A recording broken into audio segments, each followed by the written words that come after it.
Bonjour, bienvenue sur la chaîne Dépendance en série.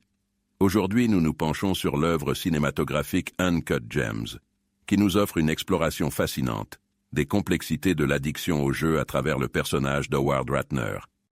Howard, bijoutier, incarne non seulement un homme aux prises avec des enjeux financiers, mais aussi une figure emblématique des luttes internes des personnes dépendantes au jeu. Son obsession pour le risque et le jeu le projette dans une descente vertigineuse où chaque décision est teintée d'incertitude.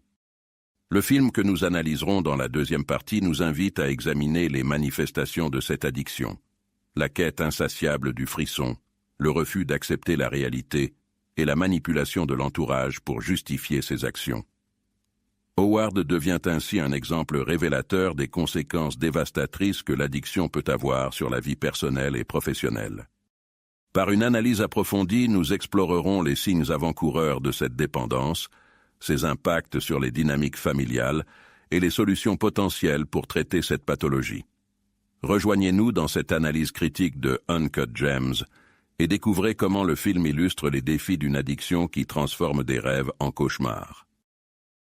Les comportements autodestructeurs. Howard ne joue pas.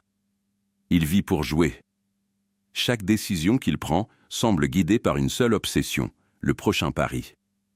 Mais ce n'est pas seulement l'argent qui l'attire, c'est quelque chose de bien plus profond, bien plus sombre, l'excitation, le frisson, l'idée qu'il peut tout contrôler grâce à son audace. Pourtant, regardez bien, dès le début, il est déjà piégé dans son propre jeu. Ses comportements sont chaotiques, imprévisibles et surtout autodestructeurs. Les décisions irrationnelles. Pourquoi parier la bague d'un champion de basket pour financer un autre pari? Pourquoi risquer son entreprise, ses relations et sa sécurité sur un coup de dé? Howard agit comme s'il avait trouvé la formule magique du succès. Mais à chaque fois qu'il touche à la victoire, il redouble de folie. C'est là que réside le paradoxe des joueurs compulsifs, chaque petit succès nourrit une prise de risque encore plus grande.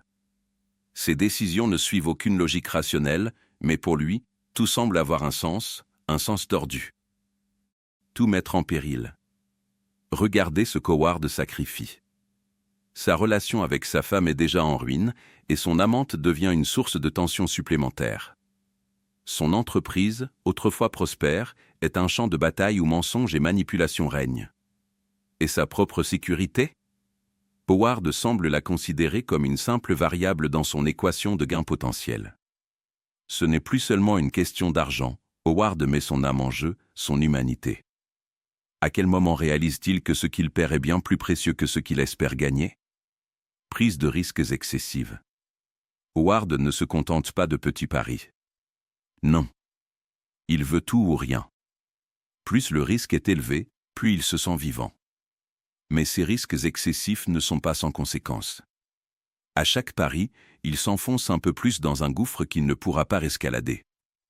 Emprunt non remboursé, menaces de mort, violence physique, tout cela devient la norme dans sa quête désespérée d'un gros coup. Howard ne recule devant rien, pas même devant la destruction de sa propre vie.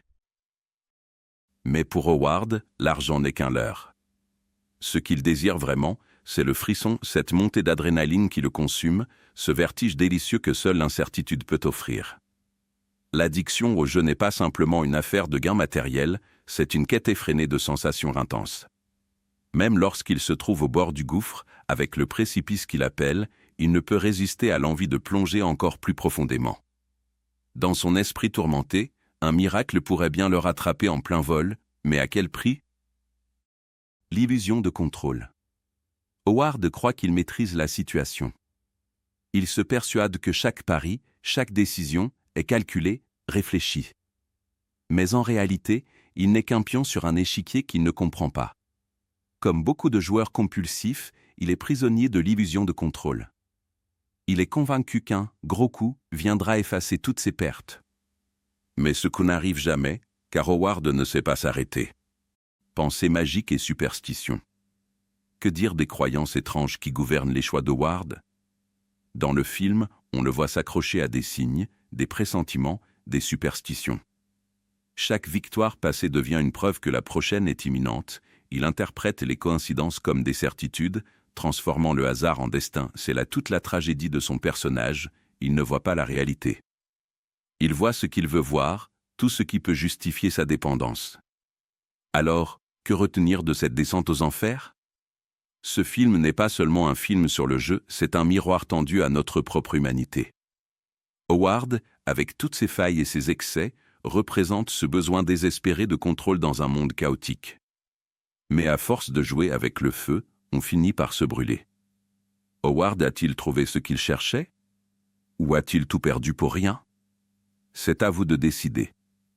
Avant d'aller plus loin, si vous aimez cette analyse, merci de vous abonner. Et dites-nous dans les commentaires, vous-même, vous avez déjà pris un risque trop risqué? Comment les Safdie amplifient l'émotion et ce drame? Quelle technique pour obtenir cette intensité viscérale qui émane du film? Les frères Safdie ne se contentent pas de raconter une histoire, ils nous la font vivre dans toute sa frénésie et son chaos. Chaque choix artistique, du cadrage oppressant à la musique anxiogène, contribue à nous plonger dans la spirale infernale de Howard Ratner. Mais comment amplifier l'émotion et l'aspect dramatique avec autant de force? D'abord, il y a le cadrage. Des cadres serrés, une immersion suffocante. Les Safdie utilisent des gros plans et des cadres étroits pour nous enfermer dans l'univers d'Howard. Ces choix visuels reflètent sa vie chaotique et l'étau qui se resserre autour de lui. Par exemple, les scènes où Howard négocie, ment ou se dispute sont souvent filmées de manière étouffante, avec très peu d'espace autour des personnages. Avec comme résultat, la sensation d'une tension constante, comme si on partageait son stress. Même dans les moments calmes qui sont rares, la caméra est instable, créant un sentiment de précarité, comme si tout pouvait s'écrouler à tout moment. Howard est aussi en mouvement perpétuel. La caméra suit cette agitation, traduisant visuellement son incapacité à se poser, à réfléchir, à respirer. Ensuite, on est submergé par les dialogues. Les dialogues enchevêtrés, un chaos sonore captivant. Le film est bruyant, mais ce bruit est savamment orchestré. Les frères Safdie superposent les dialogues, plusieurs personnages parlent en même temps, se coupent, s'interrompent. Cela donne une impression de chaos, mais ce chaos est calculé pour refléter l'état mental de Howard. Prenez une scène emblématique, celle où Howard essaie de jongler entre une dispute, un appel téléphonique et un deal qui tourne mal. Le spectateur est plongé dans une cacophonie oppressante qui mime parfaitement l'extrême tension de la situation. Ce choix donne l'impression que le monde entier s'écroule autour de Howard, sans laisser de place à la réflexion ni à la lucidité.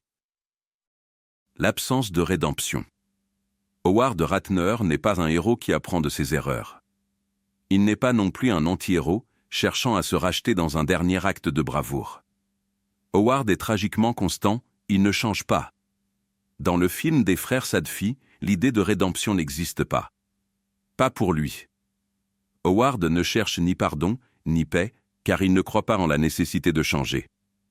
Même lorsqu'il touche le fond, face à des menaces mortelles et à l'effondrement de tout ce qu'il possède, Howard continue à agir comme si un seul pari pouvait tout réparer. Ce refus de reconnaître ses échecs, de regarder la réalité en face, le condamne. Et c'est aussi ce qui rend son histoire si captivante. Et si dérangeante. Dans la vraie vie non plus, tout le monde ne trouve pas de rédemption.